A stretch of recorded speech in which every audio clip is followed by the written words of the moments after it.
샬롬 1984 18번째. 정말 엉터리네. 플로레타리아는 수천 년이 지나도 반란을 일으키지 못하네. 자네도 그 이유를 잘 알고 있을 테니 굳이 설명할 필요는 없겠지. 만약 자네가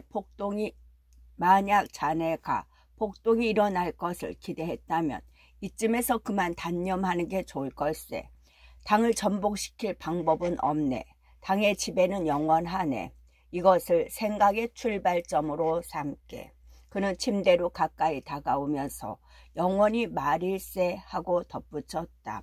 그리고 윈스턴이 침묵을 지키자 이어서 말했다.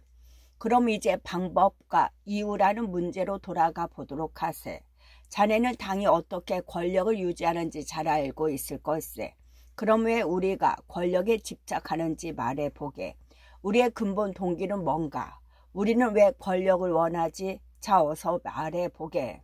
윈스턴은 한동안 말문을 열지 않았다. 피로감이 온몸에서 느껴졌다. 열정과 들뜬 광적인 빛이 오브라이언의 얼굴에 희미하게 떠올랐다. 그는 오브라이언이 무엇을 말하려고 하는지 훤히 꿰뚫고 있었다.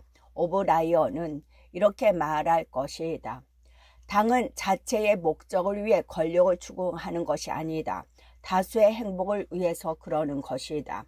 대부분의 인간은 나약하고 비겁한 동물이다. 그러기 때문에 자유를 수호할 수도 없거니와 진리와 접할 줄도 모른다. 당이 권력을 추구하는 것은 인간 자체가 자기보다 강한 타인에 의해 통치되거나 체계적으로 기만당하도록 만들어졌기 때문이다. 인간은 자유와 행복 중 어느 한편을 선택해야 하는데 대부분 행복을 더 선호한다. 당은 약자의 영원한 수호자이고 다른 사람의 행복을 위해서 자신의 행복을 희생하며 선을 구현하기 위해 악을 행하는 헌신적인 집단이다. 윈스턴은 두려웠다. 오브라이언이 실제로 그렇게 말하면 그도 어쩔 수 없이 그대로 믿어야 하기 때문이었다. 오브라이언의 얼굴을 통해 그런 사실을 터득할 수 있었다. 오브라이언은 모든 것을 알고 있었다. 세상이 어떻게 돌아가고 있고 대다수의 인간이 얼마나 타락한 삶을 살고 있으며 당이 어떤 허위와 야만적인 행위로 사람들을 구속하는지 윈스턴보다 수천 배나 더 잘 알고 있었다. 윈스턴이 아무리 그것을 모두 이해하고 하나하나 재본다 해도 거기에는 아무런 차이가 없다. 모든 것은 궁극적인 목적에 의해서 정당화되는 법이다. 자신보다 더 지식이 높고 자기의 광적인 행위만을 고집하는 이 미친 인간을 어떻게 상대할 수 있겠는가? 당신들은 우리 자신의 이익을 위해서 우리를 지배하고 있습니다. 윈스턴이 힘없이 말했다. 당신들은 인간이 스스로를 지배할 줄 모른다고 믿고 있습니다. 그래서 그는 흠칫 놀라 하마터면 소리를 지를 뻔했다. 극심한 고통이 그의 온몸을 들쑤셨다. 오브라이언이 다이얼의 손잡이를 당겨 35도까지 올려놨던 것이다. 바보 같으니 윈스턴, 자네는 그보다 더 잘 알고 있어. 그는 손잡이를 다시 제자리에 돌려놓고 계속해서 말했다. 내 질문에 대한 대답을 내가 하지. 바로 이런 걸세. 당은 오직 그 자체의 이익을 위해서 권력을 추구하네. 우리는 타인의 행복 따위는 관심도 없네. 오로지 권력에만 관심을 둘 뿐이지. 재산도 사치도 장수도 행복도 아닐세. 오직 권력, 순수한 권력만 바랄 뿐이네. 순수한 권력이 뭐냐고? 자네도 그게 뭔지 이해하게 될 걸세. 우리는 우리 자신이 무엇을 하고 있는지 알고 있다는 점에서 과거의 과두 정치와 다르네. 우리와 다르든 비슷하든 과거의 사람들은 모두 겁쟁이이고 위선자일세. 독일의 나치와 소련의 공산당은 그 수법에서는 우리와 매우 흡사하지만 그들은 자신들의 권력에 대한 동기를 인정할 만한 용기가 없었네. 그들은 어쩔 수 없이 헌신적으로만 권력을 장악하겠다고 약속하고는 인간이 자유롭고 평등하게 살 수 있는 낙원이 도래할 것이라고 꾸며댔지. 그리고 실제로 그렇게 믿기까지 했네. 우리는 그들과 다르네. 누구든 권력을 장악하면 그것을 포기하려 하지 않는 법이지. 권력은 수단이 아닐세 목적 그 자체네. 혁명을 보장하기 위해서 독재를 행사하는 게 아니라 독재를 하기 위해서 혁명을 일으키는 걸세. 박해의 목적은 어디까지나 박해일 뿐이네. 고문의 목적은 고문이고 말일세. 그처럼 권력의 목적도 권력 그 자체네. 이제 내 말을 이해하겠나? 위스턴은 오브라이언의 얼굴에 피로의 기색이 도는 것을 보고 전처럼 또 한 번 놀랐다. 조금 전만 해도 그의 얼굴은 단단하고 짐승처럼 억셌으며 지성미가 넘치는 가운데 절제된 열정이 엿보였다. 그런데 지금은 지쳐 보였다. 눈 밑은 어두웠고 광대뼈 아래로는 살 가죽이 축 늘어져 있었다. 오브라이언은 위스턴에게 몸을 굽히고 피로한 얼굴을 내밀었다. 자네는 내 얼굴이 늙고 피로해 보인다고 생각하고 있군 그래. 내가 권력에 대해 이러쿵저러쿵 떠들어대지만 육체가 쇠멸해 가는 것은 막지 못할 거라고 생각하겠지. 위스턴, 자네는 개인이란 하나의 세포에 불과하다는 것을 이해하겠나? 세포의 쇠멸은 유기체의 활력을 의미하네. 손톱을 깎았다고 해서 자네가 죽는 건 아니자는가? 그는 침대에서 몸을 돌리고 한쪽 손을 주머니에 넣은 채 왔다 갔다 하기 시작했다. 우리는 권력을 신봉하는 성직자라네. 신은 권력 그 자체지. 하지만 자네가 보기에 현재의 권력이란 그저 말뿐인 걸세. 이제는 자네가 권력의 의미에 대해 생각해 볼 차례네. 우선 자네가 알아야 할 건 권력이란 집단적이란 사실일세. 개인은 오직 개인임을 포기할 때에만 권력을 갖게 되지. 자유는 예속이란 당의 슬로건을 알고 있지.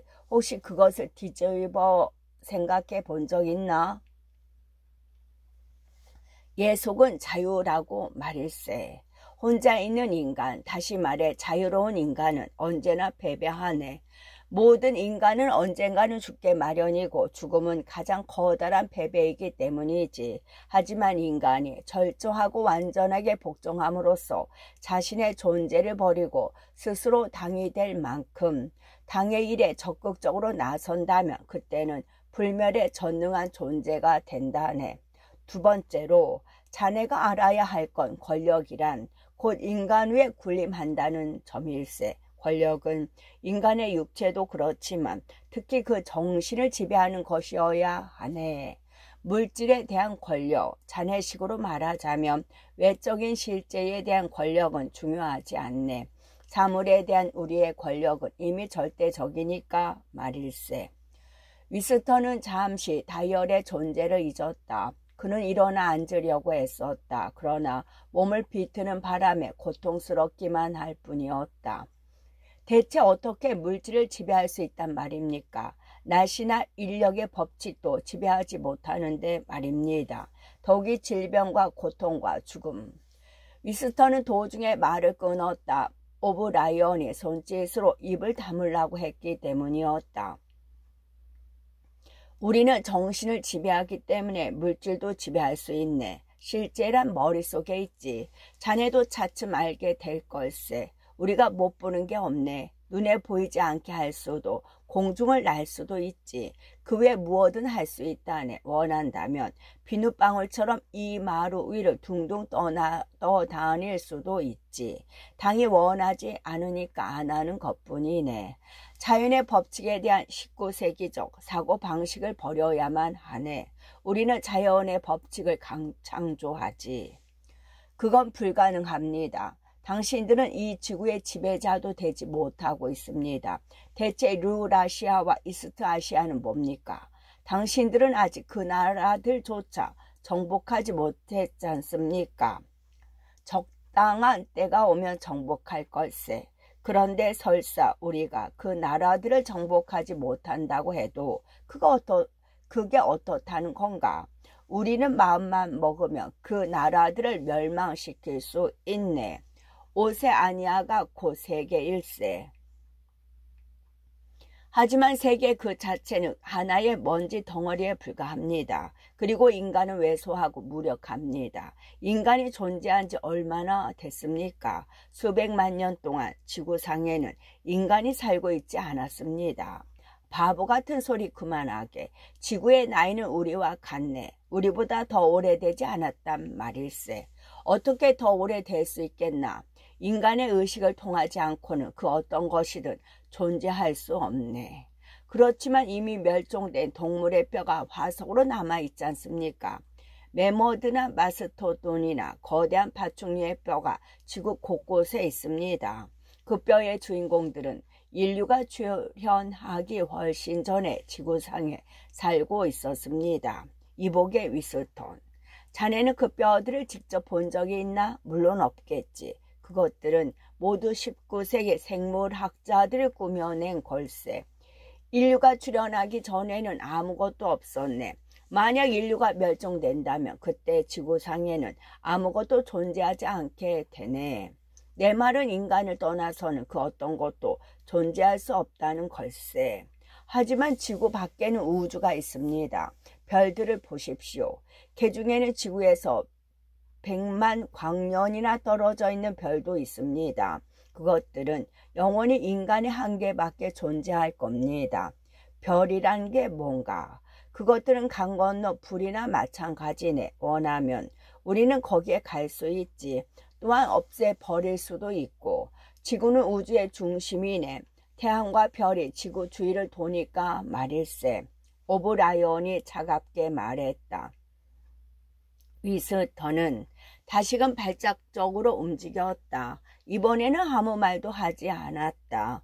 오브라이언은 마치 반박을 받은 데 대해 항변하듯 이렇게 말했다. 물론 어떤 점에서는 그건 진실이 아닐 수도 있네. 바다를 향해야 할 때나 일식을 예보할 때는 지구가 태양 주위를 돌고 별들이 수백억 킬로미터 떨어져 있다고 생각하는 게 편리하기도 하지. 하지만 도대체 그게 뭐란 말인가? 자네는 전문학의 이원적 체계를 만들 수 없다고 생각하나? 별들은 우리의 필요에 따라 얼마든지 가까이 있을 수도 또 멀리 있을 수도 있는 걸세. 자네는 우리의 수학자들이 그런 일을 못할 줄 아나? 자네 혹시 이중사고란 말을 잊었나? 위스턴은 침대에 누운 채 몸을 움츠렸다. 그가 무슨 말을 하든 오브라이언은 마치 곤봉으로 내리치듯 재빨리 대꾸에 그를 꼼짝 못하게 했다. 하지만 위스턴은 자신이 옳다는 것을 알고 있었다. 인간의 정신을 떠나서는 아무것도 존재하지 않는다는 신념. 분명히 그것은 허위라는 사실을 증명할 수 있는 어떤 방법이 모색되어야 한다. 이미 오래전에 오류로 밝혀지지 않았던가 잊어버렸지만 그에 대한 이름까지 있다. 오브라이언은 그를 내려다보며 입가에 야릇한 미소를 지었다. 윈스턴, 형이 사기 자네의 강점이 될 수 없다고 내가 말했었지. 자네가 지금 생각해내려고 애쓰는 말은 유아론일 걸세. 하지만 자네는 착각하고 있네. 이건 유아론이 아닐세. 자네 방식대로라면 집단적 유아론이라고 할 수 있겠지. 그러나 그건 다른 것이네. 사실은 정반대지. 자, 여담은 이쯤에 두세. 그는 어조를 바꾸어 말을 이었다. 진정한 권력, 우리가 밤낮으로 추구해야 하는 권력은 물질에 대한 권력이 아니고 인간에 대한 권력이야. 그는 잠시 말을 멈추고 장래가 촉망되는 학생에게 질문하는 선생과 같은 표정을 지었다. 위스턴, 어떻게 하면 타인에게 자기의 권력을 행사할 수 있겠나? 위스턴은 곰곰이 생각한 끝에 대답했다. 타인을 괴롭힘으로써 행사할 수 있을 겁니다. 맞았네. 권력은 타인을 괴롭힘으로써 행사할 수가 있지. 복종으로는 충분하지 않네. 괴롭히지 않고 어떻게 권력자의 의사에 복종하는지 안 하는지 알 수 있겠는가. 권력은 고통과 모욕을 주는 가운데 존재하는 걸세. 그리고 권력은 인간의 마음을 갈기갈기 찢어서 권력자가 원하는 새로운 형태로 다시 뜯어 맞추는 거라네. 자네는 우리가 어떤 세계를 창조하려는지 이제 좀 알 것 같나? 이건 옛날에 객혁자들이 상상했던 어리석은 쾌락주의적 유토피아와는 정반대의 것이네. 공포와 반역과 고뇌의 세계지. 짓밟고 짓밟히는 세계이며 세련될수록 더욱더 무자비해지는 세계라네. 우리가 만드는 세계에서의 진전이란 고통을 향한 진전일 뿐이네. 옛날의 문명들은 사랑과 정의 위에 세워졌다고들 주장했었지. 우리의 문명은 중호 위에 세워져 있네. 우리의 세계에서는 공포, 분노, 승리감, 자기 부하 등의 감정을 빼놓고는 그 어떤 것도 존재하지 않네. 그 나머지는 우리가 몽땅 때려 부술 걸세. 우리는 이미 혁명 전부터 내려오던 사고의 습관을 부수고 있지. 우리는 부모와 자식, 인간과 인간, 남자와 여자 간의 유대를 끊어버렸네. 어느 누구도 이제는 더 이상 아내나 자식이나 친구를 믿으려 들지 않을 걸세. 그런데다 앞으로는 아내도 친구도 존재하지 않게 될 것이네. 암탉이 알을 낳으면 그것을 꺼내 오듯 태어나자마자 아이들을 어머니 품에서 빼앗아 오게 될 걸세. 성본능도 없애질 테고 출산은 배급 카드를 재발급해 주듯이 1년에 한 번 하는 연례적인 공식 행세가 될 것이네. 신경학자들이 현재 없애는 방법을 연구 중이라네. 충성심도 당에 대한 것 이외에는 모두 없애버릴 걸세. 사랑도 빅브라더에 대한 사랑 이외에는 존재하지 않을 것이네. 웃음도 적을 패배시키고 승리감에 취해 웃는 웃음만 있게 될 것이며 미술, 문화, 과학도 없어질 걸세. 뿐만 아니라 아름다움과 추함의 구별도 없어지고 호기심이라든가 세상을 살면서 느끼는 즐거움 따위도 없어질 것이네. 한마디로 말해 이 세상의 모든 쾌락은 파괴되어 버리는 거지. 그런데 이걸 잊지 말게, 위스턴. 언제나 끊임없이 커가고 끊임없이 미묘해지는 권력에 대한 도치감만 맛보게 되리라는 점을 말일세. 언제 어느 순간에나 승리감이 주는 선율과 무력한 적을 짓밟는 쾌감을 얻게 될 거네. 만약 미래의 모습이 보고 싶다면 인간의 얼굴을 짓밟고 있는 구두발을 상상해 보게. 그는 마치 위스턴이 뭐라고 대답하기를 기다리는 듯 말을 멈췄다. 위스턴은 잠시 침대 속으로 깊이 파고들고 싶었다. 그로서는 아무 말도 할 수가 없었다. 심장이 얼어붙는 것 같았다. 오브라이언의 말이 계속 이어졌다. 그리고 그 구두발은 영원히 존재한다는 걸 잊지 말게. 이단자의 얼굴은 언제나 그 밑에 짓밟혀 있을 걸세. 이단자와 사회의 적은 언제나 피폐의 그런 꼴로 억압될 것이네. 자네가 체포된 이후로 겪었던 모든 일들은 앞으로도 계속될 것이고 더욱 심해질 걸세. 간첩행위, 배신 체포, 고문, 행방불명, 처형 등의 순환도 멈추지 않고 계속될 것이네.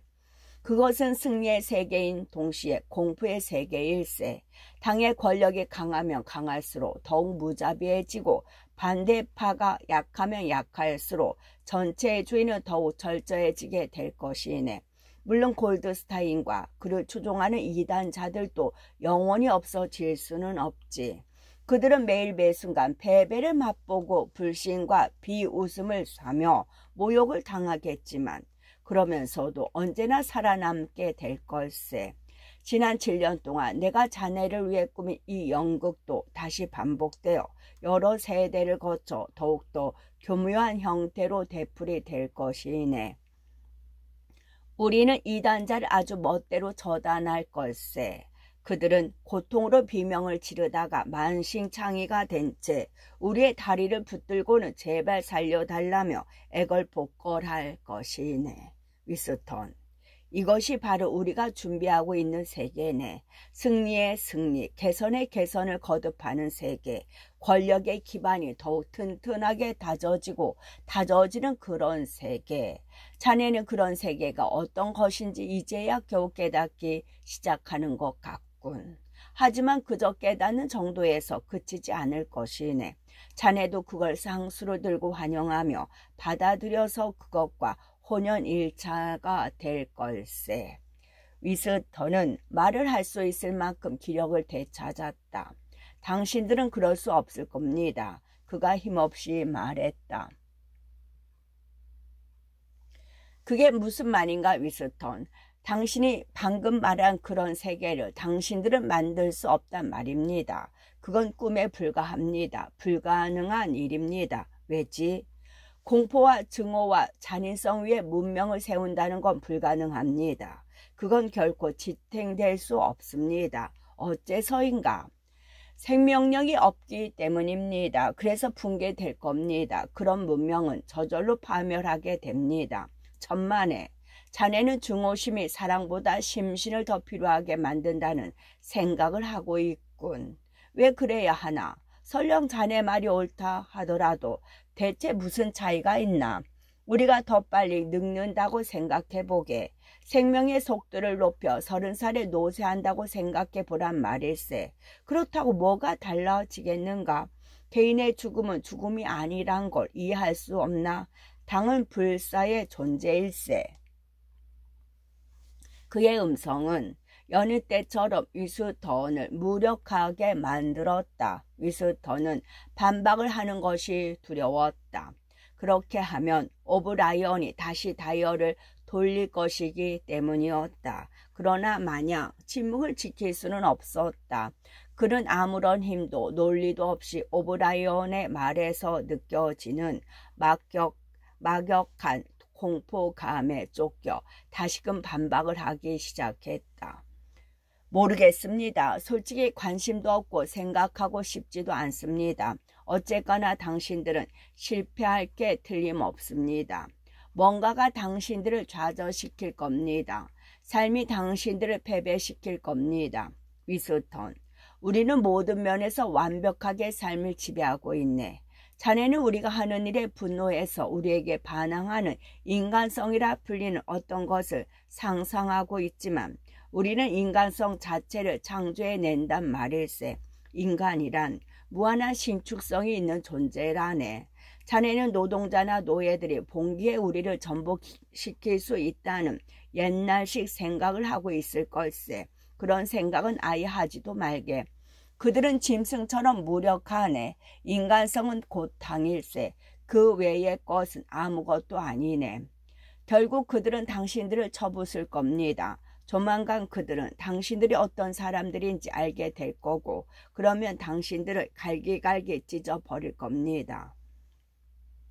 그런 일이 일어나리란 증거라도 있나? 아니면 그렇게 될 거라는 이유 같은 거라도 있는가? 없습니다. 하지만 저는 그걸 믿습니다. 당신들이 실패하리라는 걸 알고 있습니다.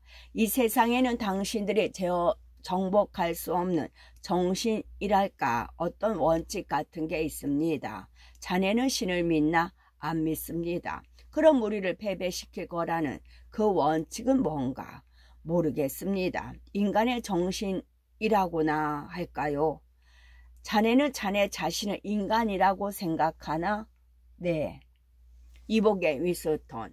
자네가 인간이라면 자네는 마지막 인간일세. 자네와 같은 인간들은 이미 멸종됐네. 우리가 그 후계자들이지. 자네는 혼자라는 걸 알고 있나? 자네는 역사 밖에 있고 이 세상에 존재하지 않는 인간이네. 우리가 거짓말을 하고 잔인하다고 해서 자네는 자네 자신이 우리보다 도덕적으로 우월하다고 생각하는 거지. 그가 태도를 바꾸어 거칠게 말했다. 그렇습니다. 나 자신이 더 낫다고 생각합니다. 오브라이언은 아무 말도 하지 않았다. 갑자기 다른 두 목소리가 들려왔다. 잠시 후 위스턴은 그중 한 목소리가 자기 것임을 깨달았다. 그것은 그가 형제단에 가입하던 날 밤 오브라이언과 나눈 대화를 녹음한 것이었다. 그는 거짓말하고 훔치고 위조하고 살인하고 마약 사용과 매춘을 장려하고 성병을 퍼뜨리고 어린아이 얼굴에 황산을 뿌리겠다고 스스로 약속하는 자기 음성을 들었다. 오브라이언은 이따위 시위는 필요 없다는 듯 약간 답답한 표정을 지었다. 그가 스위치를 끄자 그 목소리도 그쳤다. 침대에서 일어나. 오브라이언이 명령조로 말했다. 끈이 저절로 느슨해졌다. 위스턴은 바닥으로 내려와 휘청거리며 섰다. 자네는 마지막 인간이네. 인간 정신의 수호자이지. 이제부터 자네는 자네의 진면목을 보게 될 것세. 옷을 벗게. 위스턴은 옷을 졸라맨 허리띠를 풀었다. 지퍼는 오래전에 망가져 있었다. 그러고 보니 수감된 이래 한 번도 옷을 벗어 본 적이 없었던 것 같았다.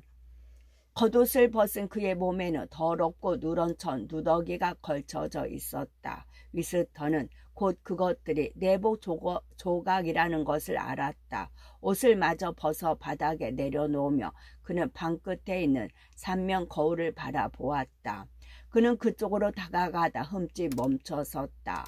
그러고는 자기도 모르게 비명을 질렀다. 더 가. 양쪽 거울 사이에서 옆모습도 보이도록 해. 오브라이언이 명령했다. 위스턴은 너무 놀라서 다시금 걸음을 멈췄다. 때에 저러 잿빛을 띤 해골 같은 물체가 그의 앞으로 다가오고 있었다. 그야말로 소름 끼치는 모습이었다. 그런 몰골이 자기 자신이라니 도저히 믿어지지 않았다. 그는 거울 앞으로 바짝 다가갔다. 구부정한 자세 때문인지 얼굴이 툭 튀어나온 것처럼 보였다. 이마에서 머리 꼭대기까지 훤히 벗어진 대머리, 구부러진 코, 찌그러져 보이는 광대뼈, 경계하듯 사납게 부르뜬 눈, 그것은 절망에 빠진 죄수의 몰골이었다. 양쪽 뺨에는 바늘로 꿰맨 것처럼 상처 자국이 나 있었고 입은 쑥 들어가 있었다. 그것은 틀림없는 그의 얼굴이었다. 그러나 생각했던 것보다 더 심하게 변한 얼굴이었다.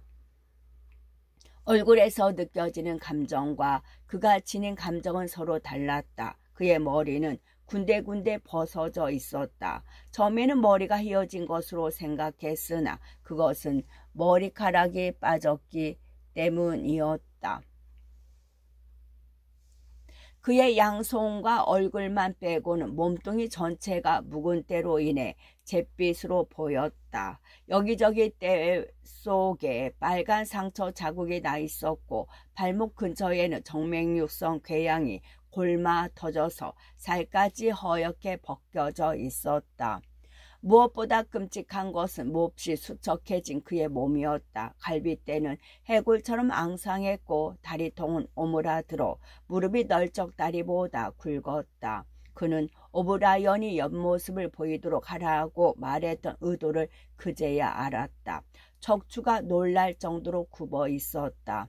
게다가 바짝 마른 어깨가 앞으로 튀어나와 가슴이 움푹 팼고 뼈만 앙상하게 남은 목은 머리의 무게를 못 이겨 징그럽게 구부러져 있었다.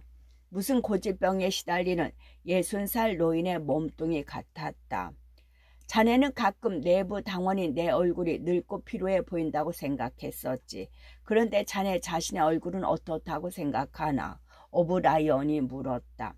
그는 위스턴의 어깨를 잡고 빙 돌려서 거울 속 자신과 정면으로 마주 보도록 했다. 거울에 비친 자네 꼴을 좀 보게. 자네의 몸을 뒤덮고 있는 이 더러운 때를 보란 말일세. 발가락 사이의 때도 좀 보고 자네 다리에 퍼져있는 구역질 날 것 같은 부스럼도 좀 보지. 그러나 자네 몸에서 염소내 같은 악취가 풍기는 걸 알기나 하는가? 알지 못하겠지. 자네의 바짝 마른 꼴을 좀 보게. 보이지? 나는 자네의 알통을 엄지와 집게만으로 한 줌에 쥘 수 있네. 그리고 자네의 모가지쯤 홍당무처럼 뚝 분지를 수도 있고 말일세. 자네가 체포된 후로 체중이 25kg이나 준 걸 아나? 머리카락까지 한 움큼씩 빠지고 있네. 잘 보게. 그는 위스턴의 머리를 잡고 머리카락을 한 움큼 뽑았다. 입을 벌려봐. 9, 10, 11. 이가 11개 남았군. 체포될 당시에는 몇 개였나? 남아있는 것들마저 흔들리고 있군. 자 보게. 그는 억센 엄지와 집게 손가락으로 위스턴의 나무 남리 한 개를 꽉 쥐었다. 위스턴은 턱이 빠진 것 같은 통증을 느꼈다. 오브라이언은 흔들거리는 이를 비틀어서 뿌리채 뽑아냈다. 그러고는 그것을 감방 저편으로 내던지고 말했다. 자네는 썩어 문드러져 가고 있네. 그야말로 만신창이가 돼가고 있지. 자네란 인간은 대체 뭔가? 불결할 때 덩어리 아닌가? 불결한 때 덩어리 아닌가? 돌아서서 다시 거울을 보게. 자네와 마주선 형체가 보이나? 그게 마지막 인간의 모습일세. 물론 자네가 인간이라면 그건 인간의 모습이지. 자, 다시 옷을 입게. 위스턴은 천천히 서툰 동작으로 옷을 입기 시작했다. 지금까지 그는 자기가 얼마나 여위고 허약해졌는지 생각해 본 적이 없었다. 그의 뇌리에는 여기에 들어온 지 무척 오래되었다는 한 가지 생각만이 떠올랐다. 그는 너덜너덜한 누더기 옷을 입으면서 망가진 자신의 육체에 대해 연민의 정을 느꼈다. 갑자기 설움이 폭받쳐 올랐다. 그는 자기도 모르게 침대 옆에 있는 조그만 의자에 풀썩 주저앉아 울음을 터뜨렸다. 그는 자신이 더러운 내의 바람으로 뼈다귀 뿌린 몸뚱이를 가린 채 강렬한 불빛 아래에 앉아 추하고 꾀죄죄한 몰골을 하고는 울고 있다는 것을 알고 있었다. 그러나 그뿐 달리 어떻게 할 방법이 없었다. 오브라이언이 그의 어깨에 한 손을 얹고 상냥하게 말했다. 이 일은 오래가지 않을 걸세. 자네가 하려고 들기만 하면 자네는 언제든 이 일에서 놓여날 수 있네. 모든 건 자네한테 달려있네. 모든 게 당신 짓입니다. 당신이 나를 이 꼴로 만들었어요. 위스턴이 흐느끼면서 말했다. 아니네 위스턴. 자네 스스로 이렇게 만든 걸세. 자네가 당에 반대하고 나설 때 이미 이렇게 되리라고 예상했잖나. 이 일은 처음의 행위 속에 모두 포함돼 있었네. 자네가 예상하지 못했던 일은 조금도 일어나지 않았네. 그는 말을 잠시 멈췄다가 다시 이었다. 우리는 자네를 구태했네. 그것도 녹초가 되도록 말일세. 자네는 자네 꼴이 어떤지 보았네. 자네의 마음과 겉모습과 똑같은 상태이겠지. 자네한테는 이제 자존심 같은 것도 남아있지 않을 걸세. 자네는 밭길로 채이고 매를 맞고 모욕을 당하는 동안 고통에 겨워 비명을 지르며 피와 침으로 뒤범벅이 된 채 바닥을 뒹굴었네. 그리고 살려달라고 울부짖으면서 다른 사람을 배반하고 모든 일을 낱낱이 덜어놓았지. 자네가 자존심을 지켰다고 말할 만한 게 한 가지라도 있다고 생각하나? 위스턴은 울음을 그쳤다. 하지만 그의 눈에서는 여전히 눈물이 흘러나오고 있었다. 그는 오브라이언을 올려다 보았다. 저는 줄리아를 배반하지 않았습니다. 오브라이언이 생각에 잠긴 표정으로 위스턴을 내려다보며 말했다. 그래, 그건 분명한 사실이지. 자네는 줄리아를 배반하지 않았네. 그 말을 들은 순간 그 무엇으로도 막을 수 없는 듯한 오브라이언에 대한 존경심이 위스턴의 가슴에 가득 흘러 넘쳤다. 이 얼마나 지적인 사람인가 하고 그는 생각했다. 오브라이언은 그가 말한 모든 것을 하나도 빠뜨리지 않고 이해했다. 오브라이언 외에 그 누가 위스턴이 줄리아를 배반하지 않았다고 그 즉시 대답할 수 있겠는가? 고문으로 짜내지 못할 것은 아무것도 없다. 그는 그들에게 자신이 알고 있는 그녀에 대한 모든 것을 털어놓았다. 그녀의 습성, 성격, 과거의 생활까지 다 말했다. 두 사람이 데이트할 때 일어났던 모든 일과 서로 주고받은 모든 이야기를 말했다. 암시장에서 구입한 상품이며 둘이 저지른 행위며 당에 맞서서 꾸몄던 은밀한 음모 등 모든 죄를 낱낱이 털어놓았다. 그러나 그의 생각으로는 여전히 줄리아를 배반한 것이 아니었다. 그는 아직도 그녀를 사랑하고 있었다. 그녀에 대한 감정은 예전과 같았다. 오브라이언은 설명을 듣지 않고도 그가 무엇을 말하려는지 알고 있었다. 언제 저를 총살할지 말씀해 주십시오. 위스턴이 말했다. 시간이 오래 걸릴 것에 자네는 힘든 케이스네. 그러나 희망을 접어버리지는 말게. 조만간 완치될 걸세. 우리는 마지막에 자네를 총살할 걸세. 오브라이언이 말했다. 끝.